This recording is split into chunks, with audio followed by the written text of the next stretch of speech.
Hey guys, this is Jessica from St. Paul's Hollywood Library, and I want to thank you for joining us for Couponing for Beginners. This is the first in a series of videos designed to help you learn how to coupon and save money. Today we're going to talk about the very basics and what you need to get started. Before we do that, let me give you a little bit of background. So I have been couponing for about 3.5 years now.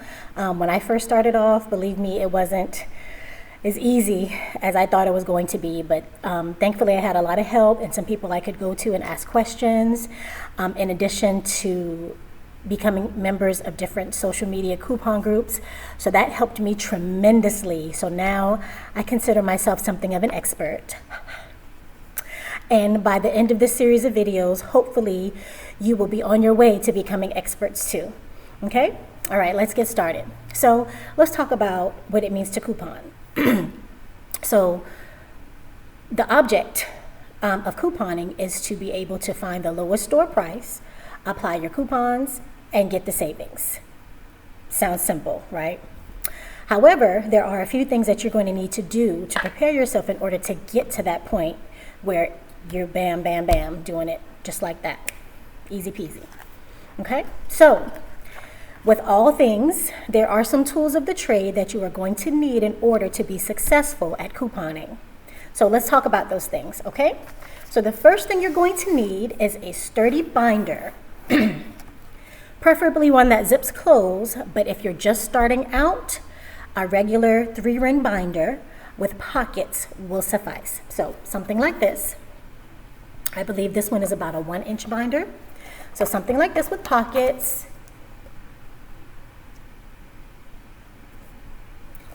That will work just fine. I actually started out with this type of binder, and as I got more comfortable with couponing and learning how to do that math in my head and doing more shopping trips, then I graduated from the basic 3-ring binder to this. Case Logic, Velcro closure, and then a little more room in here. So some pockets with extra storage. Now when you have been doing it for a while, or if you just want to come out of the gate with the best of the best, then you could get one of these. This is also made by Case Logic, but Trapper Keeper, there are several other brands who make these types of binders. It zips closed. This is the main part. Then you have extra storage space here, zippers here, handle, and a shoulder strap. So that is my current binder that I'm using after graduating from the basics to the next step, and finally this one. I have yet to find one that's bigger than the current one I have, but if there is one to be found, I will find it. Okay, so you're going to need a binder. In addition to that, you're going to need index tabs with dividers. Excuse me, index dividers with tabs. So, something like this. I've had these for a while. As you can see, it's very well used, and these already have the letters on them, but you can get the colorful ones that have the different colored tabs with the paper that sticks through here, the little tabs that slide through, and you can write whatever you want to write on it. So those help you keep your binder organized, okay? Because it's very important to remain organized when you're couponing. You have everything at the touch of your fingers, so you're not scrambling, looking through different bags and folders and binders for the things that you need in order to be great at this. So your binder, your index dividers with tabs to separate your coupons into categories. You're also going to need these. These are plastic sleeve protectors, right? And they help to organize and protect your coupons. As you can see, these have different sizes, and you just slip it right in the top here, like a sheet protector. They come in different sizes, different quantities, but I will tell you, I got mine from Amazon. And this is what it looks like. When you're searching for it, you're going to search for the Ultra Pro Coupon Saver Starter Pack, okay? This one costs about $6 or $7. and it has all of these different sizes, as well as one single protector sheet. Okay? So I like to use the single protector sheet in the very front of my binder.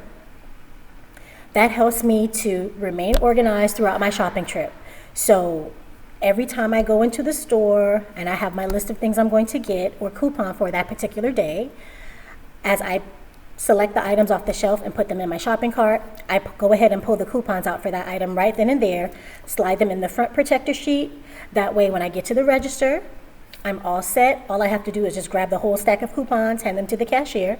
I'm not flipping through my binder, and it helps me not to forget to use a coupon for a particular item, because you may have your shopping list and your budget for that day, only to find out you went maybe $5 to $10 over budget because you forgot to give a coupon to the cashier. So it's very helpful to have that solid sheet protector in the front.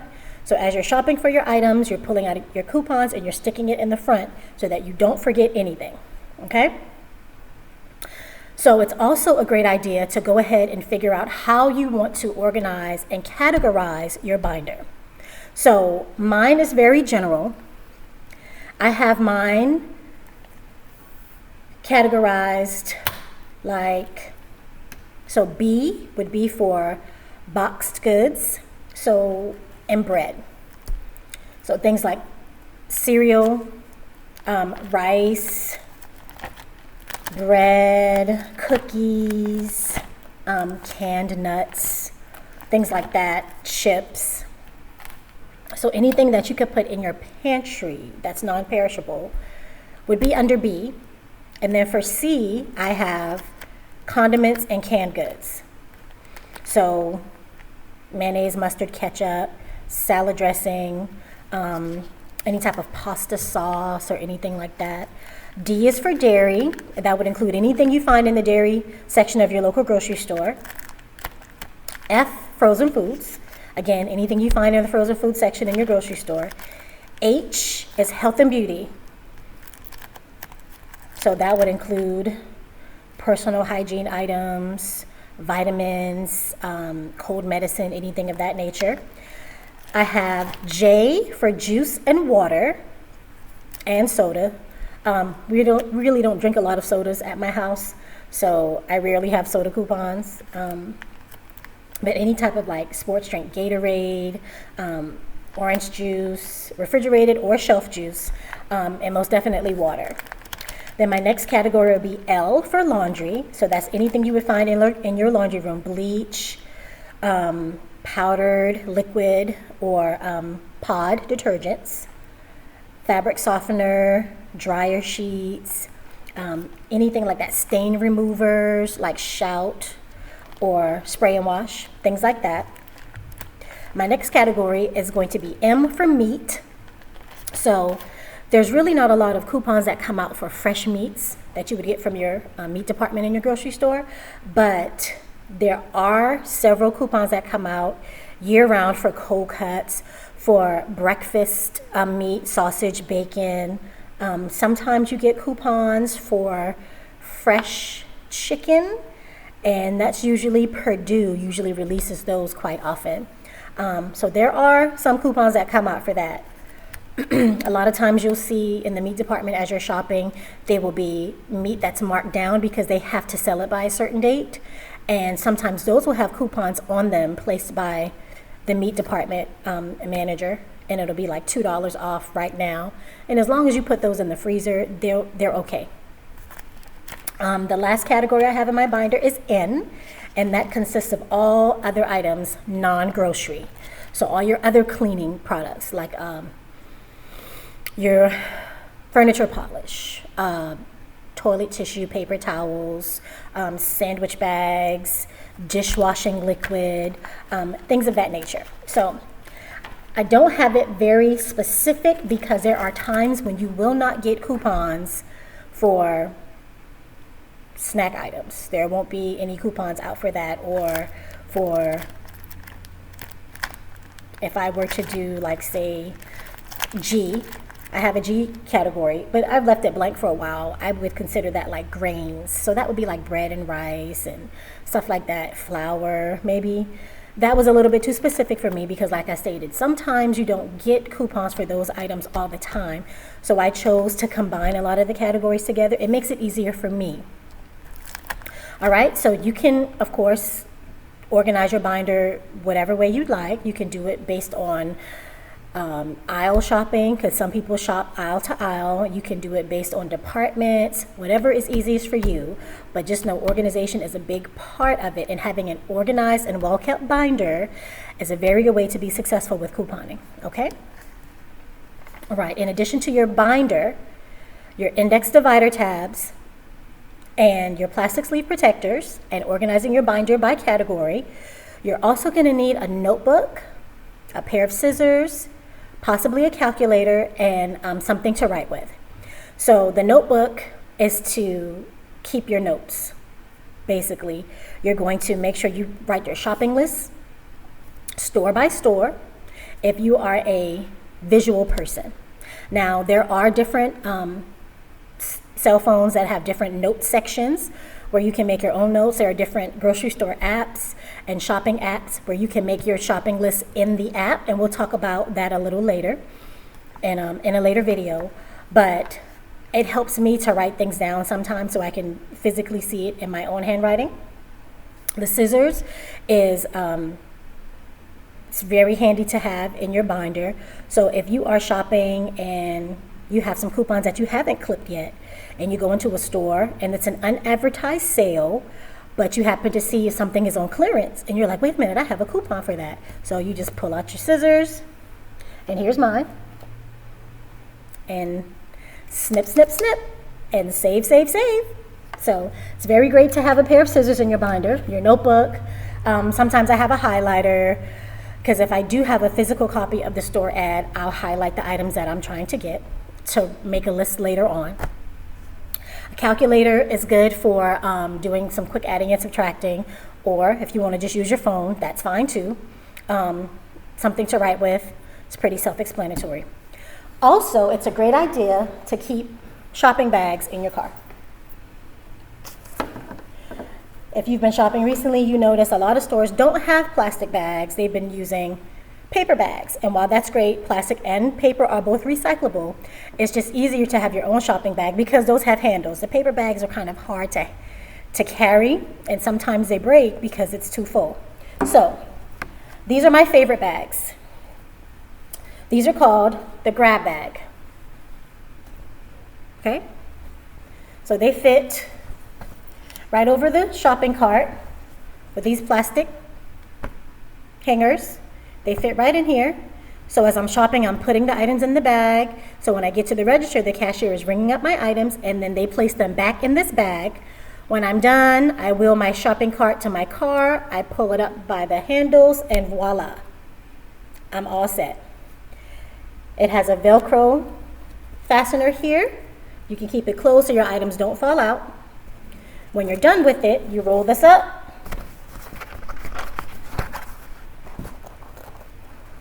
and fasten it. There you go. These are washable. You take these out, toss them in the washing machine, air dry. You're all set for your next shopping trip. I got mine from Ross. I haven't been able to find them lately. They come 2 in a pack for $3.99.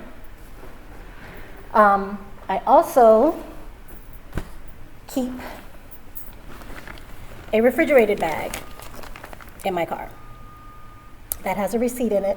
I have receipts everywhere from grocery store shopping, but these come in handy if you're going to several stores and you are shopping for items that need to be kept cold and refrigerated. This is very handy, okay? It keeps the items cold until you get home and you're able to put them up where they need to be.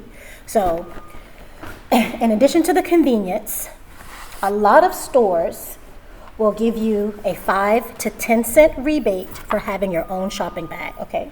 So there's that little extra savings. It doesn't seem like much right now, but if you are the type of person that goes to the grocery store once a week and you have 3 bags, that's 15 cents a week. You add that up by the amount of weeks you go, the amount of weeks in the year, that's about a tank of gas. So if you think about it in those terms, in that aspect, You get a free tank of gas just for having your own shopping bags. So, quick recap. Binder, index tabs, index dividers with tabs, plastic sleeves for protecting your coupons, notebook, scissors, something to write with, your shopping bags.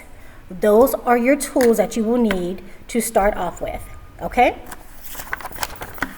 Remember, couponing is going to take time, patience, and organization.